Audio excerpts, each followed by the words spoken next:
Hello friends, இன்னைக்கு இந்த வீடியோல நம்ம எதை பத்தி பார்க்க போறோம்னா தையல் மிஷின்ல லூஸ் ஸ்டிச் வரும். அந்த லூஸ் ஸ்டிச்சை வந்து எப்படி சரி செய்யறதுன்ட்டு இந்த வீடியோல நம்ம பார்க்க போறோம். நீங்க எந்த பிராண்டட் சீவிங் மிஷினா வச்சுட்டு இருங்க, உஷா மிஷினா வச்சுட்டு இருக்கீங்க, சிங்கர் மிஷினா வச்சுட்டு இருக்க, மெரிட் மிஷினா வச்சுட்டு இருங்க, நந்தி இல்ல பல லோக்கல் பிராண்ட்ஸ் நிறைய பிராண்ட் இருக்கு. நீங்க எந்த பிராண்ட்னா வச்சுட்டு இருங்க. அந்த தையல் மிஷின்ல வந்து நம்ம லூஸ் ஸ்டிச் வந்து எப்படி அட்ஜஸ்ட் பண்றது அப்படின்ட்டு இந்த வீடியோல நம்ம பார்க்க போறோம். வாங்க அந்த வீடியோவை நீங்களே பாருங்க. இது பார்த்துட்டு உங்களுக்கு நீங்களாவே லூஸ் ஸ்டிச்சை வந்து சரி செஞ்சுக்கலாம்.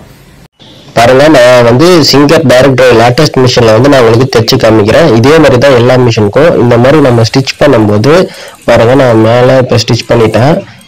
ஸ்டிச் பண்ணி முடிச்சதுக்கு அப்புறம் இப்போ கிளாத்தை வந்து இப்போ நம்ம திருப்பி பார்க்கும்போது இந்த மாதிரி ஒரு லூஸ் ரொம்ப லூஸா இருக்கு பாருங்க. இந்த மாதிரி ரொம்ப லூஸா இருந்துச்சுன்னா நம்ம எவ்வளவு லூஸ் இருக்கோ அதை டைட் பண்ணலாம். இது ரொம்ப லூஸா இருக்கு, ரொம்ப டைட் பண்ணிடணும். ஓகேங்களா? இந்த மாதிரி ஃபுல்லா டைட் பண்ணிட்டு இப்போ நீங்க தைக்கிறேன் பாருங்க. தைச்சிட்டு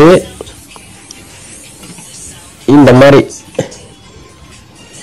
இப்ப பாருங்க தைச்சிட்டு இப்போ வந்து லூஸ் ஸ்டிச் வந்து சால்வ் ஆயிடுச்சு பாருங்க. மறுபடியும் நான் தைச்சு காமிக்கிறேன். நான் ஆல்ரெடி லூஸ் ஸ்டிச்சை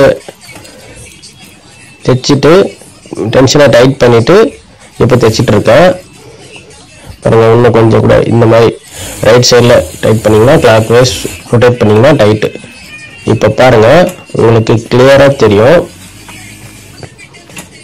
லூஸ் ஸ்டிச் வந்து சால்வ் ஆனது உங்களுக்கு நல்லா கிளியராக தெரியும். ஓகேங்களா? இந்த மாதிரி தான் எவ்வளோக்கு எவ்வளோ லூஸ் ஸ்டிச் இருக்கோ அவ்வளோக்கெல்லாம் டைட் பண்ணணும். இந்த வீடியோ வந்து உங்களுக்கு கண்டிப்பா பயனுள்ள தகவலா இருக்கும்னு நம்புறேன். இது போன்ற ஏதாவது டவுட் இருந்தா கமெண்ட் செக்ஷன்ல கமெண்ட் பண்ணுங்க.